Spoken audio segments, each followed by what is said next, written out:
Hello à toi, cette semaine j'aimerais te parler de notre différence et ce qui peut amener aussi à un sentiment de solitude. J'entends beaucoup de personnes qui sont en processus d'éveil, d'évolution, de conscientisation, me dire que c'est de plus en plus difficile de naviguer avec les règles du système et aussi avec les autres êtres humains qui, eux, ne sont pas sur ce chemin. C'est très intéressant parce qu'il y a une forme de blessure, de solitude, de ne pas être vu, être rejeté, incompris, d'avoir besoin de s'adapter. Et en même temps, il y a aussi un rejet, une critique et un jugement par rapport aux autres. Donc il y a plusieurs choses à regarder ici. Mais ce que j'ai envie en fait de te rappeler, c'est que, un, t'es pas seul. On est beaucoup, on est bien plus nombreux que ce qu'on essaie de nous faire croire. Et puis que même s'il y a des gens qui comprennent pas ce que tu vis, ce que tu traverses ou ce qui est de l'ordre de ta vérité, c'est ok. Ils ont leur propre chemin et puis tu as le tien.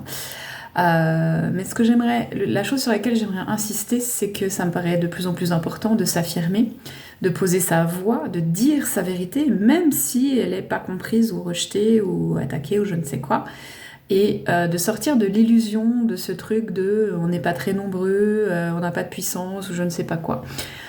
Premièrement, c'est quoi la normalité? La normalité, c'est comme la beauté, c'est complètement subjectif. On veut nous faire croire que le monde normal ou la normalité serait la majorité, la masse, mais qu'est-ce que c'est cette majorité, cette masse?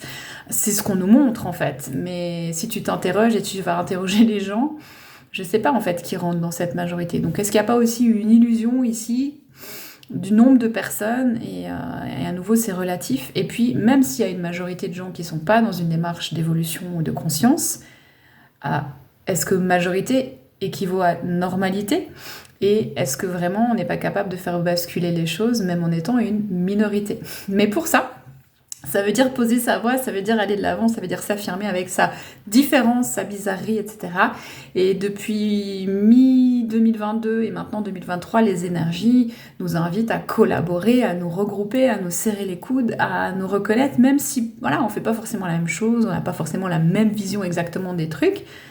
On est là pour poser les choses, le dire haut et fort et prendre sa place. Et il n'y a que comme ça qu'on va se sentir moins seul et faire bouger les choses. Donc c'est à nous de créer ça. Et je te promets que si tu te sens bizarre ou différent, moi je te vois, je te reconnais et je traverse ça puissance 10 000, donc t'es pas seul. Je t'en parlerai plus dans la semaine de mes aventures extraterrestres.